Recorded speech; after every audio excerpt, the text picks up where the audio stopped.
Don't judge a book by its cover. We've all heard it, right? It's sometimes impossible for us to look at something and not judge it based on the way it looks. This not only applies to books, but people as well. Dress a certain way and people make assumptions about you. Is it right to do so? Of course not. We're all unique and should be accepted for who we are. Now think about this in the context of mental health or mental illness. People have sometimes determined that someone's depressed because of their clothing or lack of a smile. But here's the kicker. What if the person looks happy on the outside but feels miserable on the inside? What if they look like $1,000,000 but feel like a penny rolling down the street? Let's talk about appearances and perceptions when it comes to mental health.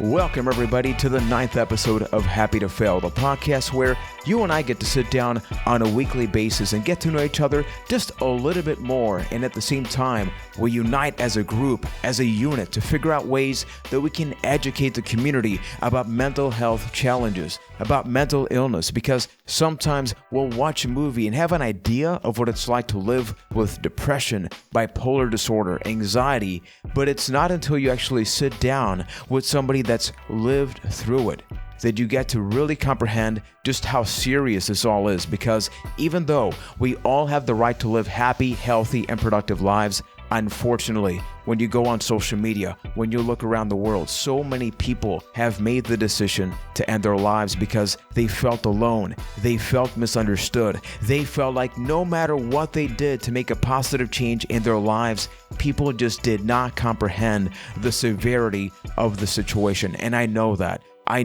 as a proud person with lived experience when it comes to mental health challenges. My name is Juan Velez. I am from Puerto Rico, and I'm somebody that's on a weekly basis figuring out different chapters of my life that I plan on revealing to the world, because I know that just by listening to somebody that's gone through it, we understand things a little bit more. We understand that sometimes we can say something with the best intentions, but it's not until you realize that, wow, even though I meant the good with that actually has negative implications.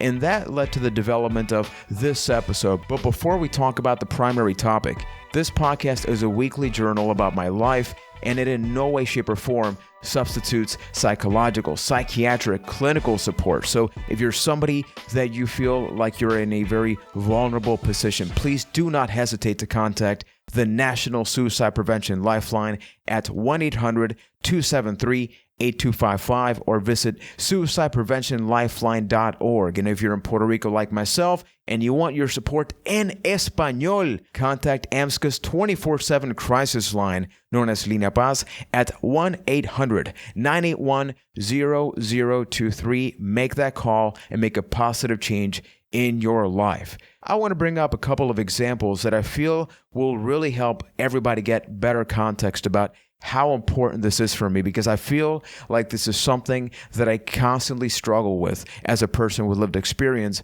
when it comes to mental illness. Let's take you back to your first day at your job, your first day at college, high school, anything like that. Let's go to college right now and picture yourself walking to that very first classroom. You're looking at everything from the air conditioning to the people sitting. Is the professor there? How is the professor behaving, smiling? You're analyzing every single detail, and based on that, you're coming up with your own conclusions about, is this the right classroom for me? Is this the right hour for me? Before you even sit in your chair, you're already thinking about over 1,000 things.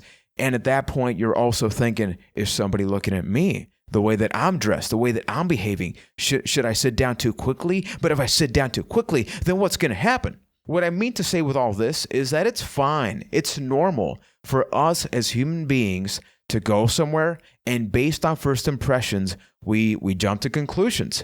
I'm not saying it's right or wrong. I'm saying it's wrong to pretend that does not happen. So that's on an everyday life situation. But what about the context of mental health? In 2019, I feel pretty good. I have had a couple of rough weeks because there's been a lot of work, a lot of decision making, a lot of planning for the future. I've talked about that, making goals, setting goals in a previous podcast episode. But that means that some days I'm able to dominate, to control my anxiety, and I can go out there and I can be super social. I can do public speaking. But some other days before I sleep, my intrusive thoughts kick in. Maybe I don't get that much sleep. Then maybe I go to work. Maybe I talk to a friend. And you can tell when somebody's looking at you and they're trying to figure out, so what's going on here? Because there's some days where Juan is super social. There's other days where it almost seems like I'm a bother to him. So I realized that for this podcast episode, we can divide this into two different topics. And the first one that I wrote is how people react when they find out you have a mental illness, yet are functional. I'm not going out there in the street and just randomly telling people, hey, look at me, I suffer with depression and the anxiety and the OCD and things like that. I don't do that. I do my job, I spend time with friends, and unless somebody directly asks me, which I have no problem answering topics related to mental health, but it's not something that I obsess about. It's not something that I look to talk about every single second of every day. But with social media, Facebook loves to recommend people. Instagram loves to make sure that, hey, do you follow this person? So naturally, people begin to see things like this podcast that I work on. They get to see the work that I do on a professional level. Curiosity strikes them, and they begin to ask, so what do you do and why do you do that? And when I begin to answer, the first things that they usually say are anything from, oh, I didn't know you were sick, to, oh, really? I mean, you don't look like you have depression. And I'm not saying that this happens in a negative light. I'm not saying that somebody says this with the intention of causing a trigger for me, which a trigger is something that will activate my anxiety or will make me really think about my depression that much more. But it does goes to show that people have a specific idea of when they talk about somebody going through depression, they have to look a certain way, apparently. Think about somebody that loves rock music. Do you think about a certain physical appearance? What about a woman that you absolutely love, that you're like, wow, I have a crush on that woman or that guy? It's fine for us to think about something and immediately get an idea of what that will look like. We have an imagination. If I ask you right now, what would you love to have for lunch? You're probably imagining the plate right in front of you.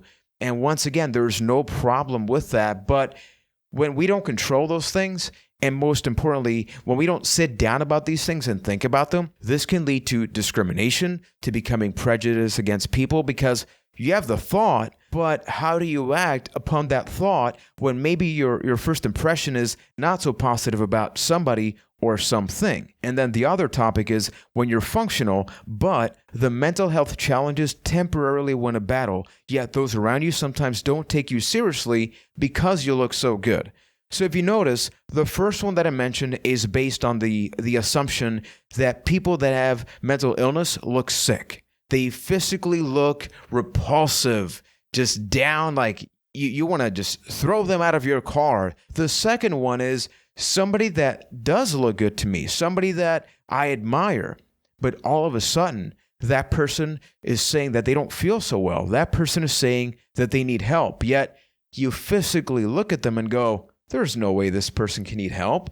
Look at that person. They look so good. And I've unfortunately had both of these things happen to me, because for this, it's important that we talk about recovery. Recovery is that process that all of us with lived experience go through, whether it be for mental health, substance use, but we go through that looking for a self-directed path to make sure that we take control of our lives. But recovery is not a linear path. It's not a race that you make 8 laps and you're good to go and you're permanently done, right?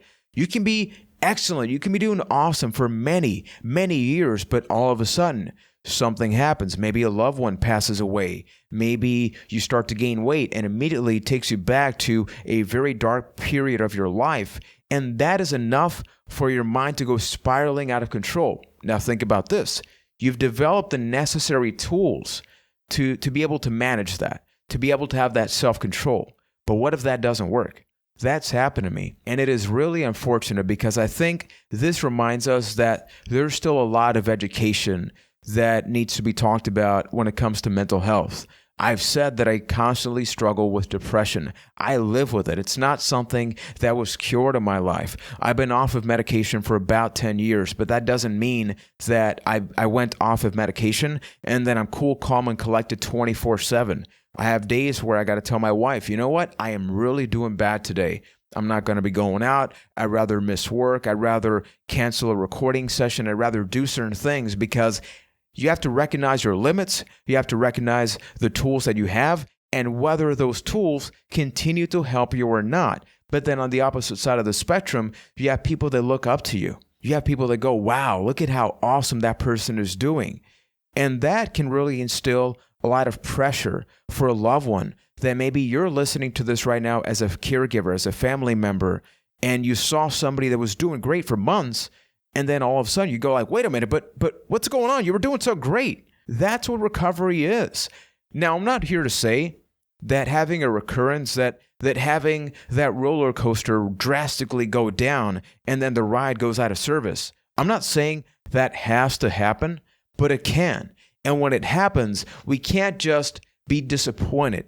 We can't just be looking down upon that person. We have to look at that person the same way we did before, but with the mindset of that person needs help. And the most important thing that you can do is to directly ask me. If I have a sudden mood change, if I suddenly behave differently than how I usually do, just straight up ask somebody, did something happen? Do you need some space? I'm somebody that when I'm going through a lot of anxiety, I don't like to be hugged. The thing that I need the most is to just be left alone so I can listen to some music, so I can work out. And those are the things that help me. So once again, we can sometimes have the best of intentions of helping people. It's happened to me. We all make mistakes, but we got to learn from them. Something that I was talking about with a friend the other day is think about our favorite comedians, the ones that their job, their careers are to put a smile in our faces, yet they're no longer here with us because they closed their chapter. Either they went through a substance use problem because externally they are the funny people, they are the life of the party, but you don't know what's going on inside there. So if you have a loved one that's telling you, hey, emotionally speaking, I'm not doing all that great, please, out of all the episodes, we've done 9 of these so far, I'd say this is the thing that can save lives. Take that person's comments seriously. I've known many people that have told me, hey, my girlfriend said that she's thinking about suicide, or their boyfriend, but they're not going to do it, they're cowards. The first thing that I say is always validate that person's train of thought. Never close that off, because if that person is saying that, that means that person is crying out for help. That person could keep it all inside. But if you hear somebody that is all of a sudden being open about that, capitalize on that. Help that person. Accompany that person. It can be from coordinating a meeting with a psychologist to going to watch a movie to spending time. But that person is crying out for help. But don't assume what they need. Sit down and ask specific questions. Have you thought about this consistently? Do you have an idea of exactly how you would do this? Because it allows you to know the severity of the situation. It's not just an idea. They're actually contemplating it, right? This happened to me with my mother, where many times I would openly tell her that I was going through that, and she would actually try to help me. But everybody else around was like, he's just saying that to manipulate you. And I would look at them and go like, I would love to be manipulating my mother right now, or all of you. Believe me, these thoughts that are going through my head right now are in no way a good thing.